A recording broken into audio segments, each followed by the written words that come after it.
साल 2257 इंसानों ने अपनी गलती की वजह से धरती को खो दिया।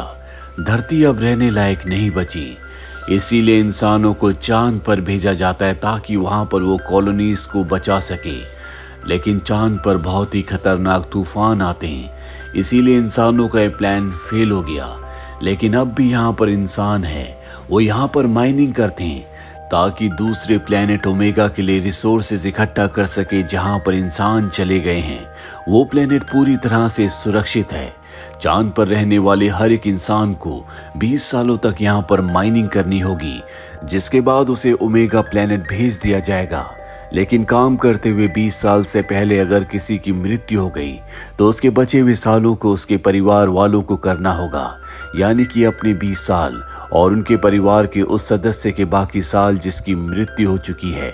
लेकिन अगर मरने वाले के परिवार वाले की उम्र 18 साल से कम है तो उसे सीधा ओमेगा भेज दिया जाएगा, जहां पहुंचने में 75 साल लगते हैं। लेकिन उस इंसान को क्रायोस्लीप में रखा जाता है, जिस वजह से उसकी उम्र नहीं बढ़ती। यानी कि जब वो 75 सालों के बाद ओमेगा प्लेनेट पर पहुंचेगा तो उसकी उम्र उतनी होगी जिस उम्र में उसे क्रायोस्लीप में डाला गया था। लेकिन उसके साथ के हर एक इंसान की उम्र 75 साल बढ़ चुकी होगी, जो क्रायोस्लीप में नहीं थे। यहाँ चांद पर रहने वाला हर एक इंसान बहुत ऊब चुका है, क्योंकि यहाँ की जिंदगी में कोई इंटरटेनमेंट नहीं है। ये सब के सब बंकर्स में रहकर बोर हो चुके हैं। साथ ही यहाँ पर एक अफवाह है कि चांद से कोई चमकदार चीज टकराई है, जिससे एक बहुत बड़ा गड्ढा हो गया, लेकिन उसके आसपास जाने की परमिशन किसी को नहीं है। यहीं पर हमें कैलिब नाम के एक बच्चे को दिखाया जाता है, जिसके पिता की कुछ वक्त पहले माइनिंग करते हुए मृत्यु हो गई। उसकी मॉम भी इस दुनिया में नहीं है और अब कैलिब अकेला बचा है। उसकी उम्र 18 साल से कम है, इसीलिए रूल्स के मुताबिक उसे यहाँ से ओमेगा प्लेनेट भेजने की तैयारी की जा रही है। लेकिन कैलिब नहीं जाना चाहता, क्योंकि यहाँ पर उसके दोस्त हैं। वो अपने दोस्तों के साथ रहना चाहता है। वहीं कैलिब अपने दोस्तों के साथ एक रोवर चुराने की कोशिश करता है ताकि वो यहाँ से बाहर जा सकें। लेकिन तभी इनकी गलती की वजह से अलार्म बज जाता है, जिस वजह से रोवर चुराने में कामयाब नहीं हो पाते। यहाँ कैलिब के हाथ में एक कैप्सूल होता है जो उसे एक आदमी ने दिया था, जो उसके पिता की राख में उसे मिला था। उसके पिता ने उसे बताया था कि यहाँ से दूसरी तरफ, यानी कि चांद के उस हिस्से में जहाँ पर किसी का भी जाना अलाउड नहीं है, एक चीज टकराई है। तुम्हें वहां जाकर देखना चाहिए। और अब कैलिब वहां पर जाना चाहता है। कैलिब को एक ऑफिसर अपने पास बुलाती है और बताती है कि कल से मीटियोर शावर शुरू होने वाला है, और जैसे ही वो शावर खत्म होगा तुम्हें यहाँ से ओमेगा के लिए रवाना कर दिया जाएगा। ओमेगा एक ऐसा प्लेनेट है जहां पर इंसान खुश है, लेकिन कैलिब की खुशियां उसके दोस्तों के साथ है। कैलिब हमेशा अपने पिता के साथ टावर के ऊपर जाया करता था। उसके पिता उसे कहा करते थे कि तुम्हें कभी किसी चीज से नहीं डरना। एक बार फिर से कैलिब टावर के ऊपर जाता है, जहां पर उसके दोस्त भी उसके साथ आते हैं। कैलिब का एक दोस्त होता है जिसका नाम डेलन है। डेलन को पता होता है कि कैलिब के पिता हमेशा चाहते थे कि कैलिब चांद के उस हिस्से में जाए जहां पर वो चमकदार चीज टकराई है। वो कहता है कि तुम 3 दिनों में यहाँ से जाने वाले हो, हमें तुम्हारे पिता की इच्छा को पूरा करना चाहिए। और अब ये मैप में उस हिस्से को देखते हैं जहां पर इन्हें जाना है। लेकिन यहाँ से बाहर निकलना इतना आसान नहीं है, क्योंकि दरवाजों को खोलने के लिए इन्हें कोड की जरूरत है, साथ ही बहुत सारे सामान की और रोवर की भी, जिसे चुराने में कामयाब नहीं हो पाए थे। ये वो सारा सामान इकट्ठा कर लेते हैं जो इन्हें बाहर सरवाइव करने में मदद करेगा। लेकिन सबसे मुश्किल है उस कोड को प्राप्त करना जिससे दरवाजे खुलते हैं। डेलन कहता है कि एडिसन इसमें हमारी मदद कर सकती है। उसके पिता एक वैज्ञानिक है, कुछ ही वक्त पहले वो पृथ्वी से यहाँ पर आई है। वो एडिसन से मिलता है। एडिसन उसकी मदद करने से मना कर देती है।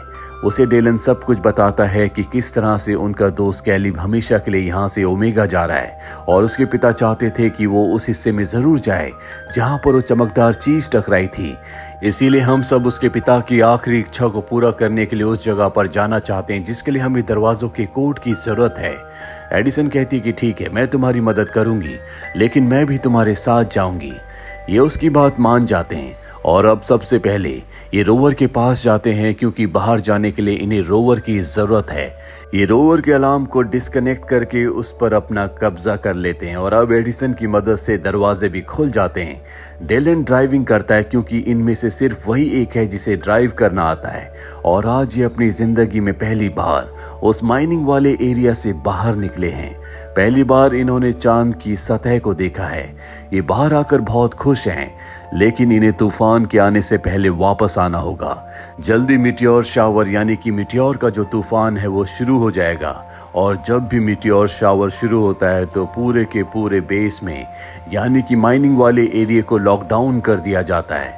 यहाँ पर जो एडिसन है वो एक वैज्ञानिक की बेटी है, इसीलिए उसे चांद की हकीकत नहीं पता। वो कहती है कि 20 सालों तक यहाँ पर काम करने के बाद हम भी ओमेगा जाएंगे। डेलन कहता है कि ये इतना आसान नहीं है। माइनिंग करना बहुत ही रिस्की काम है जिसमें लोगों की मृत्यु हो जाती है और अगर किसी की मृत्यु हो जाती है तो उसके बचे हुए साल उसके परिवार वाले के सदस्य को पूरे करने होंगे, यानी कि अपने 20 सालों के अलावा अपने परिवार के उस सदस्य के सालों को भी पूरा करना होगा जिसकी मृत्यु हो चुकी है। ये एक तरह का ट्रैप है जहां से निकलना बहुत ही मुश्किल है। ये सब बातें सुनकर एडिसन हैरान हो जाती है और अब ये तय करते हैं कि सब के सभी रोवर से बाहर निकलेंगे, जिसके लिए इन सबको अपने सूट पहनने पड़ते हैं। यहाँ पर एडिसन का सूट सबसे एडवांस होता है। चांद की सतह पर आने के बाद ये ऊंची ऊंची जंप करते हैं क्योंकि यहाँ पर ग्रेविटी बहुत कम है। ये सब बहुत एंजॉय कर रहे होते हैं। हालांकि एडिसन इन्हें ऐसा करने से मना करती है, लेकिन ये एडिसन की बात नहीं मानते। एडिसन यहाँ से अर्थ को देखती है जो कि इन सब का घर है। एडिसन को अर्थ पर बिताए हुए अपने पल याद है, इसीलिए वो बहुत ज्यादा इमोशनल हो जाती है। वहीं कैलिब, डेलन और उसके जो साथी होते हैं वो ऑक्सीजन सिलेंडर की मदद से ऊंचा ऊंचा हवा में जंप कर रहे होते हैं। एडिसन इन सबको ऐसा करने से मना करती है, लेकिन वो उसकी बात नहीं मानते। जो भी हवा में ऑक्सीजन सिलेंडर की मदद से ऊंचा जा रहा होता है उसने अपने आप को रस्सी से बांध दिया होता है, जिस रस्सी का दूसरा सिरा रोवर के साथ बंधा हुआ होता है।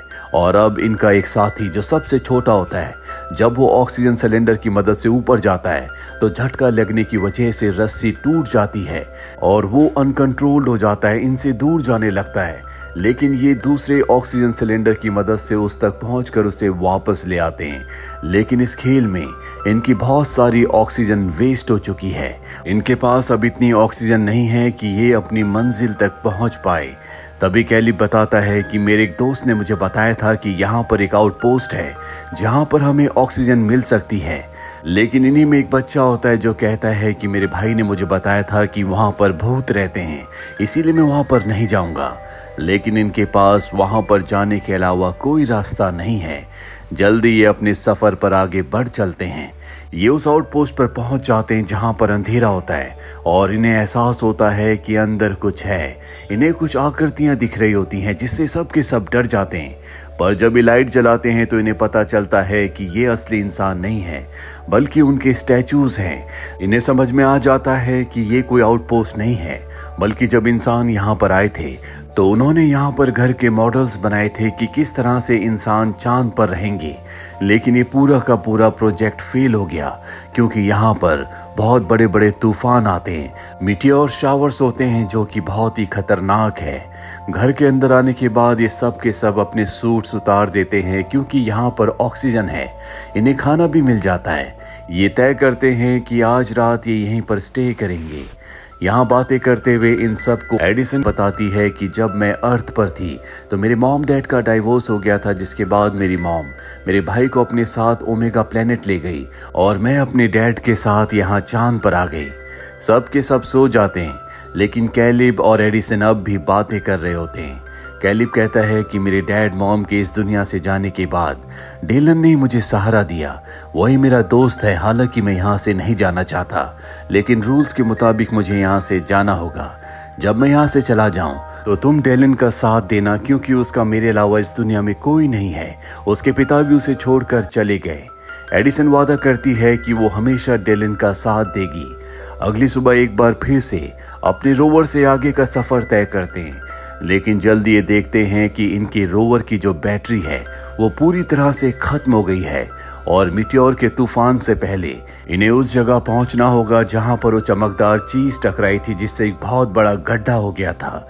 लेकिन यहाँ से आगे बढ़ने से पहले ये अपने रोवर से इमरजेंसी अलार्म बजा देते हैं ताकि माइनिंग वाले एरिया में सबको पता चल जाए कि इनकी जान खतरे में है और वो इन्हें बचाने के लिए आ जाए। जल्दी ये उस गड्ढे तक पहुंच जाते हैं जो कि बहुत ही विशाल होता है। ये उसके अंदर जाते हैं जहां पर गलती से एडिसन के हाथ से एक बटन दब जाता है और अगले पल यहाँ पर सब कुछ बदलना शुरू हो जाता है। इन्हें ऐसा लगता है कि ये पृथ्वी पर है, हालांकि ये सच्चाई नहीं होती, ये सिर्फ एक वीडियो विजुअल है। ये इतना रियल होता है कि इन सबको ऐसा लग रहा होता है कि ये सच में पृथ्वी पर है। यहाँ कैलिब देखता है कि एक टाइल के ऊपर एक निशान है और जब वो उस टाइल को हटाता है तो उसके नीचे उसके मॉम डैड की फोटो होती है, साथ ही एक कैप्सूल भी होता है। ये कैप्सूल उसी तरह का कैप्सूल है जैसा कि उसके पास है। वो समझ जाता है कि इस कैप्सूल के अंदर उसकी मॉम की राख है। कैलिब ने पहली बार जिंदगी में अपनी मॉम की फोटो देखी है, इसीलिए बहुत ज्यादा इमोशनल हो जाता है। साथ ही वो अपनी मॉम की राख के साथ अपने पिता की राख रख देता है। उसे ये भी समझ में आ जाता है कि क्यों उसके पिता चाहते थे कि वो यहाँ पर आए।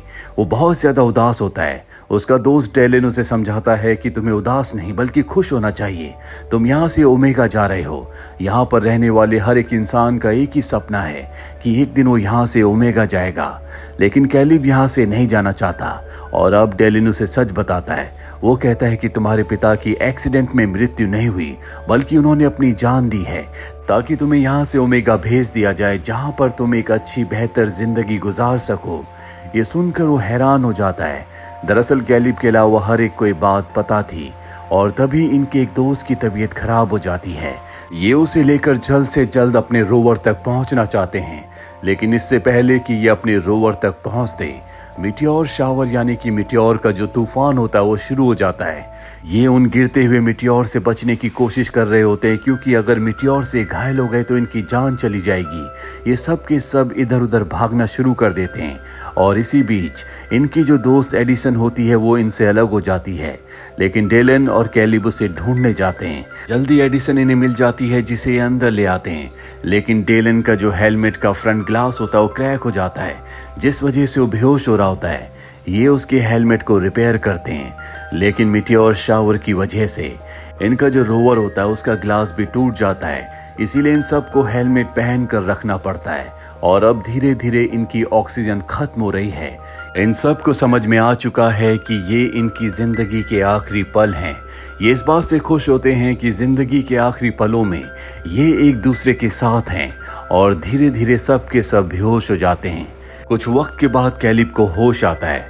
उसे पता चलता है कि अब वो चांद पर नहीं बल्कि ओमेगा पर है, यानी कि उसे 75 साल हो चुके हैं। 75 सालों से वो सफर कर रहा था। कैलिब अब भी अपने दोस्तों से बहुत प्यार करता है, वो उनके बारे में जानना चाहता है।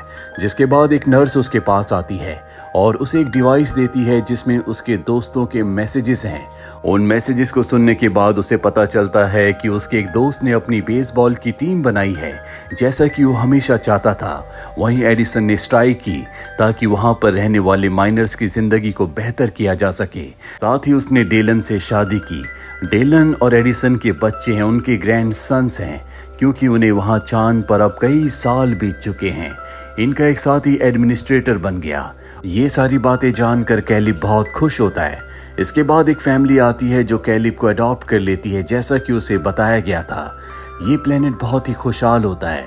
यहाँ पर उस सब कुछ होता है जो कभी पृथ्वी पर था, जिसे इंसानों ने खुद अपने हाथों से बर्बाद कर दिया। इसके बाद कैलिब एडिसन के भाई को ढूंढता है। एडिसन का भाई उसे मिल जाता है जो कि अब भी उससे उम्र में छोटा है क्योंकि उसने भी 75 सालों तक सफर किया था और वो एडिसन के भाई को एडिसन के बारे में बहुत कुछ बताता है। और इसी के साथ ये फिल्म, ये कहानी यहीं पर खत्म हो जाती है। उम्मीद करते हैं कि ये कहानी आपको पसंद आई होगी।